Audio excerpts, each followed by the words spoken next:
Hello students, this is Parveen Solanki from P L Shroff college. Friends, आज हम लोग डिस्कस करेंगे इस सेमेस्टर का पहला module, that is ledger. Friends, ledger का मतलब क्या होता है? लेजर ये एक next important book of account है जो एक बिजनेसमैन को मेंटेन करना पड़ता है। ठीक है। सो अगर हम इसकी डेफिनेशन देखते हैं तो लेजर जो है, इसका डेफिनेशन देखो यहाँ पर लिखा हुआ है। A ledger account may be defined as a summary statement of all the transactions relating to a person's assets, expenses, and revenues which have to be taken place during a given period of time and show their net effect। मतलब ledger account एक summary होती है मतलब एक short में एक short statement होती है कि जिसके अंदर एक बिजनेसमैन ने जितने सारे ट्रांजैक्शंस किए हुए हैं एक स्पेसिफिक टाइम में, जो उसके जो ट्रांजैक्शंस है उसमें उसने कोई खर्चा किया है, उसे कोई इनकम हुई है, उसने कुछ असेट्स खरीदे हैं या कुछ बेचा है या किसी प्रकार की उसने लायबिलिटीज वगैरह उसकी है, तो इन सारी चीज़ों का जो रिकॉर्ड रखा जाता है उस बुक को बोलते हैं ledger account. Okay, now ledger account ये एक समराइज्ड फॉर्म, मतलब हम एक समरी स्टेटमेंट इसे कह सकते हैं, समराइज्ड स्टेटमेंट कह सकते हैं। ठीक है। नाउ समरी स्टेटमेंट यानी कि एक संक्षिप्त तरह से सारे जो ट्रांजेक्शन्स एक बिजनेसमैन ने किए हैं उस बिजनेसमैन के सारे ट्रांजेक्शन्स का एक शॉर्ट रिकॉर्ड जो है, एक बिल्कुल शॉर्ट तरीके से जो रिकॉर्ड रखना किया जाता है उसके द्वारा, वो उसे कहते हैं ledger account. Okay, and businessman के लिए ये एक इम्पॉर्टेंट बुक्स ऑफ अकाउंट होता है जिसमें बिजनेसमैन अपने सारे रिकॉर्ड्स, अपने एक्सपेंसेस के, इनकम के, प्रॉफिट लॉस के, वो मेंटेन करता है। Okay, and it is the end point of entries made in the journal.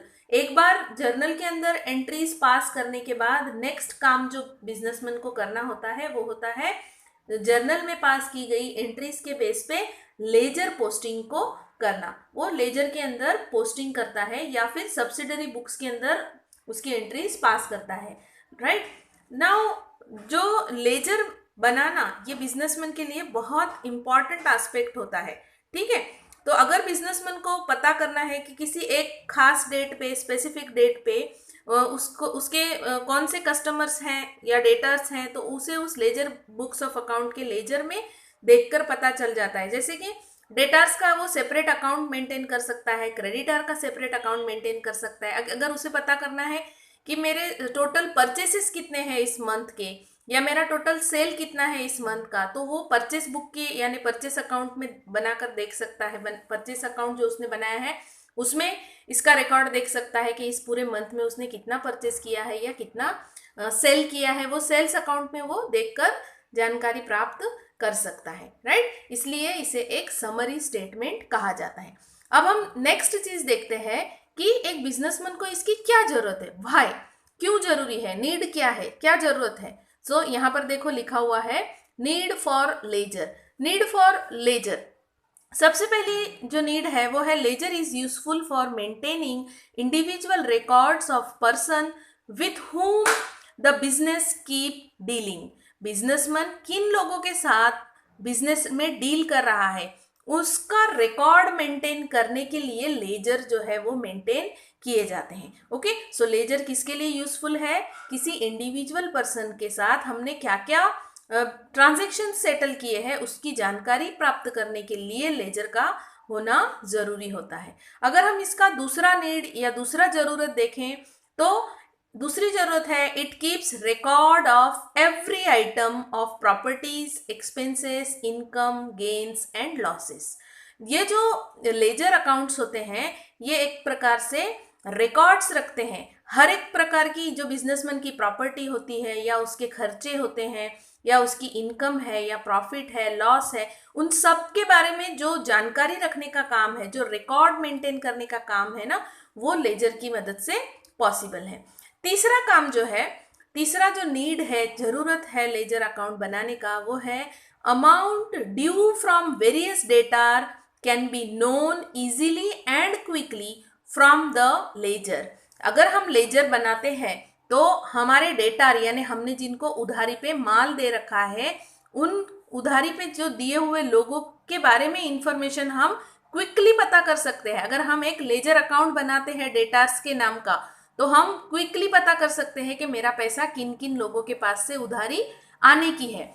This will help the businessman to send reminder to recover the outstanding amount due from the debtors. और businessman अगर चाहता है कि time to time एक reminder, एक message भेजे कि जिन जिन के पास से उसकी उधारी आने की बाकी है, उनको वो एक रिमाइंडर भेज सकता है कि भाई आपने इस तारीख तक हमारा जो पैसा है वो वापस लौटाना है, आपने जो हमसे उधारी पे माल खरीदा है उसकी रीपेमेंट आपको इतने इतने डेट में करनी है, राइट। तो इस तरह के रिमाइंडर देने के लिए भी लेजर जो है वो बहुत हेल्पफुल होता है।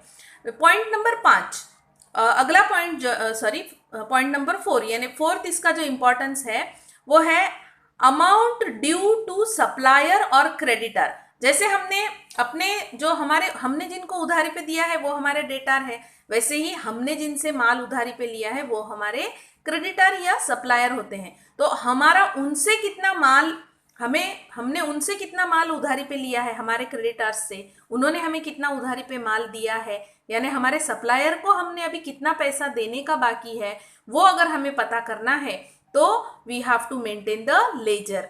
ओके, सो लेजर बनाने की वजह से क्या होता है, अमाउंट ड्यू यानी देने का बाकी है किसको, टू द सप्लायर और creditor can be easily and quickly to make timely payment to gain their confidence. अब देखो, हमने जिनसे उधारी पे माल लिया है, अगर हम हमारे सप्लायर को टाइम पे पेमेंट कर देंगे, अगर हमें ड्यू डेट्स वगैरह अच्छे से हमने लेजर अकाउंट में लिख कर रखे हुए हैं, तो क्या होगा, हमारे कौन क्रेडिटर है, किसको हमें वापस देना है, अगर उसका रिकॉर्ड हमारे पास है तो हम उनको ड्यू डेट पे सही तरफ से उनका पैसा वापस लौटा सकते हैं। इससे हमारे बारे में उनका कॉन्फिडेंस भी क्या हो जाएगा, डेवलप हो जाएगा, और वो हमें नेक्स्ट टाइम पे भी उधारी पे माल दे सकते हैं। अगर हम उधार जो है वो टाइम पे कर देंगे तो डेफिनेटली हमारा इमेज अच्छा हो जाएगा, और हमें वो नेक्स्ट टाइम भी उधारी पे हमारे सप्लायर जो है वो हमें क्रेडिट पे मटेरियल्स वगैरह प्रोडक्ट्स जो है वो प्रोवाइड करेंगे, राइट। सो ये एक नेक्स्ट इंपॉर्टेंट था नीड लेजर अकाउंट मेंटेन करने का। अगला जो 5वां पॉइंट है वो है 5th point, trial balance can be prepared easily on the basis of balances ascertained from the ledger account. Ledger account के जरिए जो बैलेंसेस यानी बैलेंस हम जो निकालते हैं ना, टू बैलेंस कैरिड डाउन या बाय बैलेंस कैरिड डाउन निकालते हैं लेजर अकाउंट में, उस कैरिड डाउन से ही ट्रायल बैलेंस बनता है। यानी सारे लेजर अकाउंट के जो कैरिड डाउन होते हैं वही कैरिड डाउन जो है वो ट्रायल बैलेंस के अंदर हमको ट्रांसफर करने रहते हैं, और ट्रांसफर करके हम ट्रायल बैलेंस बनाते हैं। तो ट्रायल बैलेंस बनाने के लिए हमारे पास लेजर अकाउंट का कैरिड डाउन का बैलेंस होना बहुत ज़रूरी है। तो ट्रायल बैलेंस बनाने के लिए भी हमें लेजर अकाउंट्स बनाना ज़रूरी होता है। 6ठा पॉइंट, 6th जो नीड है वो है it is easier to prepare business planning and strategies on the basis of balances shown by the ledger account. जो हमें बिजनेसमैन को अलग अलग स्ट्रेटेजीज बनानी पड़ती है, बिजनेस का प्लान करना पड़ता है, तो अगर उसके पास लेजर अकाउंट्स प्रॉपरली मेंटेन किए हुए उसने होंगे तो वो क्या कर सकता है, बिजनेस की सही तरह से स्ट्रेटेजीज भी बना सकता है, बिजनेस को सही से प्लान कर सकता है। तो बिजनेस की सही तरह से प्लानिंग करने के लिए, स्ट्रेटेजीज बनाने के लिए भी लेजर अकाउंट का बहुत इंपॉर्टेंट रोल होता है। 7वां जो इसका नीड है या इम्पोर्टेंस है, हम बोल सकते हैं लेजर का, कि the financial position of a business can be known by referring to balances of various assets and liabilities. देखो, फाइनेंशियल पोजीशन बिजनेसमैन की पता की जा सकती है। हम बिजनेसमैन के जो बहुत सारे असेट्स एंड लायबिलिटीज जो है, उसके लेजर अकाउंट जो उसने बनाए हैं उसको स्टडी करके जो बिजनेसमैन की फाइनेंशियल कैपेसिटी कैसी है, स्ट्रांग है, वीक है, ये हम आराम से जान सकते हैं। तो हमें जानकारी अगर चाहिए कि भाई बिजनेसमैन के असेट्स कितने हैं, उसकी लायबिलिटीज कितनी है, तो बिजनेसमैन उसके लेजर अकाउंट्स अगर प्रॉपरली बनाता है तो उस लेजर अकाउंट के अंदर से भी बिजनेसमैन को उसके असेट्स, उसके लायबिलिटीज की प्रॉपर इंफॉर्मेशन मिल सकती है। अगला जो 8 नंबर का इंपॉर्टेंस है या नीड है वो है लेजर की, various income statements can be prepared on the basis of balances shown by the ledger account. बहुत सारे इनकम स्टेटमेंट भी बनाए जा सकते हैं अगर लेजर बैलेंसेस हमारे पास अवेलेबल होते हैं, तो हम बहुत सारे जो स्टेटमेंट्स होते हैं जो बिजनेसमैन को आगे उसे बिजनेस में बनाना जरूरी होते हैं, जैसे अगर हमें फाइनल अकाउंट्स वगैरह बनाना है तो ट्रायल बैलेंस बनाने के लिए लेजर अकाउंट का इंपॉर्टेंस होता है। तो बिजनेसमैन को अलग अलग टाइप से स्टेटमेंट्स प्रिपेयर करने रहते हैं और उन अलग अलग स्टेटमेंट को प्रिपेयर करने के लिए उसके पास लेजर अकाउंट का होना बहुत ज़रूरी है। 9th नंबर का जो उसका हमारा नीड है लेजर अकाउंट का, वो है ledger facilitates the management to get classified information of various account such as assets, liabilities, capital. देखो फ्रेंड्स, लेजर अकाउंट जो है उसके अंदर हम कैपिटल अकाउंट बनाते हैं, कोई भी लायबिलिटीज अकाउंट होगा तो जैसे फॉर एग्जांपल क्रेडिटार्स अकाउंट बनता है, असेट्स अकाउंट यानी डेटार्स अकाउंट बनता है, प्लांट एंड मशीनरी अकाउंट बनता है, बिल्डिंग अकाउंट बनता है, लोन अकाउंट बनते हैं। तो इसकी वजह से क्या होता है, मैनेजमेंट को एक क्लियर कट आइडिया मिलता है कि हमारे कितने एसेट्स है, कितनी लायबिलिटीज है, हमारा कैपिटल कितना है। तो मैनेजमेंट को एक क्लियर आइडिया होने के लिए भी असेट्स एंड लायबिलिटीज के बारे में लेजर बनाना जरूरी है। और 10th नंबर का इसका नीड है कि ledger also facilitates decision making process. Businessman को अलग अलग टाइप के जो डिसीजंस लेने होते हैं उन डिसीजन मेकिंग के लिए भी लेजर अकाउंट्स का बनाना बहुत ज़रूरी होता है। ओके, नाउ फ्रेंड्स, यहाँ पे आपने ये जो 10 नीड्स देखी है, इन 10 नीड्स के बाद हम जब इसका प्रैक्टिकल प्रॉब्लम सॉल्व करेंगे ना, तो लेजर का जो एक स्पेसिमेन होता है, जैसे हमें किस फॉर्मेट में लेजर अकाउंट बनाना है, तो आप इसको क्लिक कर सकते हो। देखो ये स्पेसिमेन ऑफ द लेजर, यहाँ से स्पेसिमेन ऑफ द लेजर, और specimen of the ledger in T form is given. T form मतलब ऐसे एंड इस तरह से लिया है ना। यहाँ पे इसका फॉर्मेट देखो कैसा होगा, यहाँ आप लिखेंगे डैश डैश अकाउंट नेम, यानी अगर परचेस अकाउंट है तो आप यहाँ लिखोगे परचेस अकाउंट, सेल्स अकाउंट या अमित अकाउंट, सुमित अकाउंट, जो भी कोई नाम रहेगा वो अकाउंट का यहाँ लिखोगे। और इसका फॉर्मेट देखो, date, particulars, journal folio number, amount in rupees, date, particulars, journal folio number and amount in rupees. यहाँ डेट के कॉलम में जैसे आप लिखोगे जो भी कोई डेट रहेगी। पर्टिकुलर्स में हम हमेशा लेफ्ट साइड में देखो, यहाँ पे CR यानी क्रेडिट, DR मतलब डेबिट। डेबिट हमेशा 2 से स्टार्ट होगा, 2 डैश डैश अकाउंट, जो भी अकाउंट होगा वो हम यहाँ पे लिखेंगे। और यहाँ पे फिर से डेट, बाय, क्रेडिट साइड हमेशा बाय से स्टार्ट होती है एंड डेबिट साइड 2 से स्टार्ट होती है। तो ये एक हमारा फॉर्मेट है। ओके, सो ये आपका लेजर अकाउंट का फॉर्मेट है, इसी फॉर्मेट में हमें लेजर का पोस्टिंग करना है।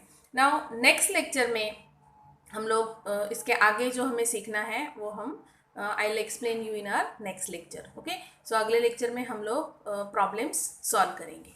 आई होप आपको समझ में आया होगा, और अगर कोई भी आपको डाउट होगा तो हमारा जो गूगल मीट का लेक्चर रहेगा उसमें आप मेरे से वो डाउट क्लियर कर सकते हो। Thank you.